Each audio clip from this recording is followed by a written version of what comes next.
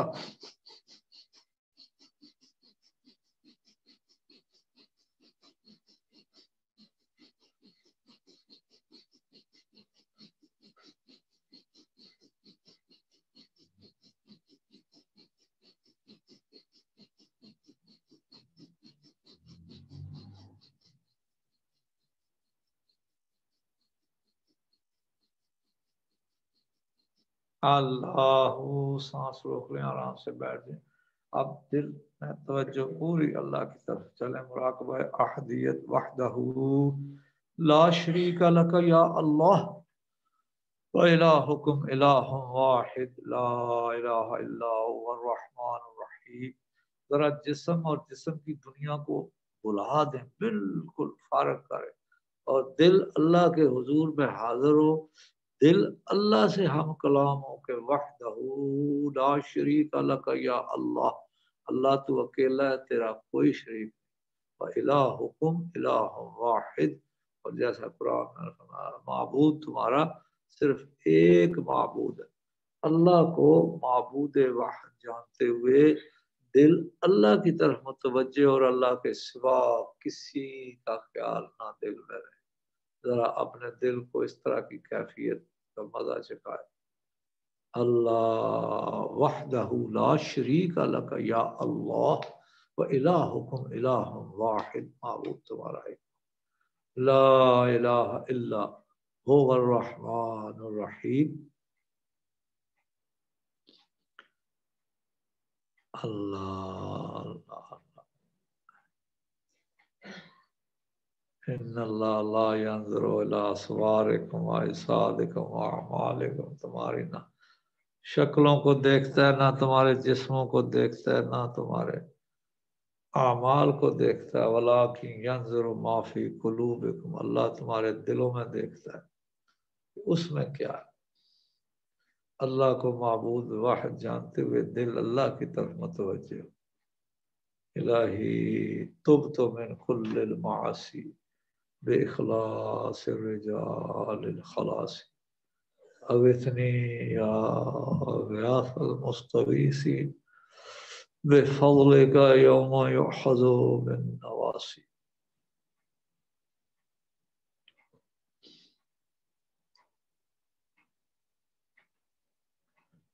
اللہ چلے معیت اللہ حاضری اللہ ناظری اللہ معی اللہ ہر جگہ حاضر ہے اللہ ہر جگہ سے ہمیں دیکھتا ہے اللہ معی اللہ ہمارے ساتھ ما ہوا معکم اینما کنتم اس لیے کہ اللہ فرماتے ہیں میں تمہارے ساتھ ہوں جہاں بھی ہو تم تو اللہ کی معیت جب ہمیں حاصل ہے اللہ کہہ رہا ہے اللہ خود فرماتا ہے میں تمہارے ساتھ ہوں تو ہمارے دل کو بھی اللہ کا ساتھ محسوس ہونا چاہیے یہ ہے دل کا ماننا اس بات کو کہ اللہ کے معیت کی لذت خود دل محسوس کرے وَهُوَ مَعَكُمْ أَيْنَمَا كُنْتُمْ إِنَّهُ رَبِّي مَعِيَ سَيَهْدِينِ اللہ کے نبی نے کیا کہا میرا رب میرے ساتھ ہے سیاہدین وہی مجھے ہدایت بھی دے گا یہ اللہ کی معیت جڑی ہوئی ہے ہدایت کے ساتھ انہو ربی وہ میرا رب ہے رب کہتے پالنے والا پرورش کرنے والا ہر حاجت مند کی ہر حاجت کو جاننے والا اور اس کو پورا کر سکنے کی صلاحیت رکھنے والا انہو ربی وہ میرا رب ہے ربوبیت کے ساتھ جڑی ہے معیت انہو ربی معیہ میرے ساتھ سیاہ دین مجھے ہدایت وہی دے گا ربوبیت معیت اور ہدایت یہ جڑی ہوئی ہیں ایک ہی آیت میں ان کیفیات کو قلب پالے یہ تدبر فی القرآن ہے یہ تفکر فی القرآن ہے افلا یتدبرون القرآن کیا قرآن میں تدبر نہیں کرتے ہم علی قلوب اقفالها کیا ان کے دلوں پر ضابط کفل چڑھے ہوئے ہیں تو قلوب کو قرآن پاک کی وہ مفاہیم کو سمجھنے دیں قرآن پاک کے میسج کو قلوب خود محسوس کرے انہو ربی معی سیہدین الذی هو یطعمنی ویسقین وہی تو میرا رب ہے جو مجھے کھلاتا ہے وہی مجھے پلاتا ہے وَإِذَا مَرِضْتُ فَهُوَ يَشْفِينِ جب میں مریض پڑتا ہوں تو مجھے شفا بھی وہی دیتا وَالَّذِي أَطْمَعُ أَن يَغْفِرَ لِي خَطِيئَتِي يَوْمَ الدِّينِ وہی مجھے مارے گا وہی مجھے زندہ کرے وہی میری خطاؤں کو معاف کرے گا اللہ چلے آگے اقربیت وَنَحْنُ أَقْرَبُ إِلَيْهِ مِنْ حَبْلِ الْوَرِيدِ اللہ فرماتے ہیں میں تمہاری رگے جان سے زیادہ قریب ہوں تمہارے جب وہ فرماتا ہے تو وہ قریب ہے ہمارے دلوں نے اسے قریب محسوس نہیں کیا کبھی ہم نے اپنے دل کو متوجہ کرنا ہے اللہ کی طرف کہ وہ اللہ کے اس قرب کو محسوس کرے وہ قریب نہیں اقرب ہے سپرلیٹو ڈگری ہے قریب سے قریب تر ہوں میں تمہارے اللہ نحن اقرب الیہ من حبل الورید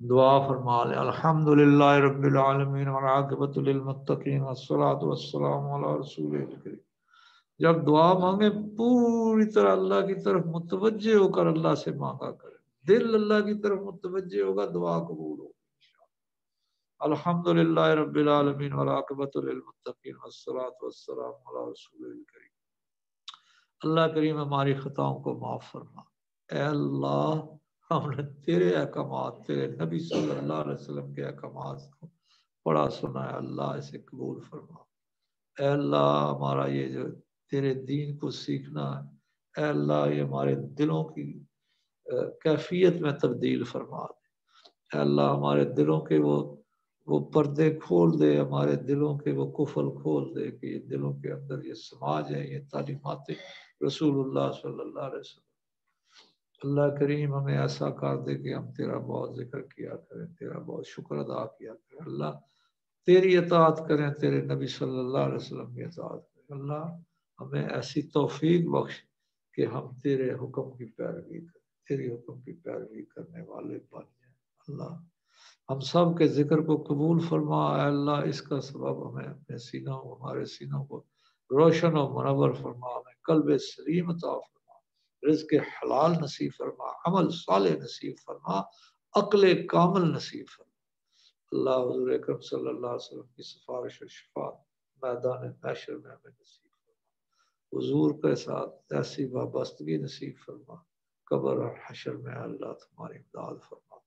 اللہم اغفر لنا ولوالدینا ولاخواننا ولمشائخنا ولاستاذنا ولجميع المؤمنين والمؤمنات والمسلمين والمسلمات الأحياء منهم والأموات إنك سميع قريب مجيب الدعوات يا قاضي الحاجات اقض حاجاتنا يا رافع الدرجات ارفع درجاتنا يا شافي الأمراض اشف مرضانا يا دافع البليات ارفع بلياتنا وبليات المسلمين صلى الله تعالى على خير خلقه محمد وعلى آله وصحبه أجمعين برحمتك آمین آمین آمین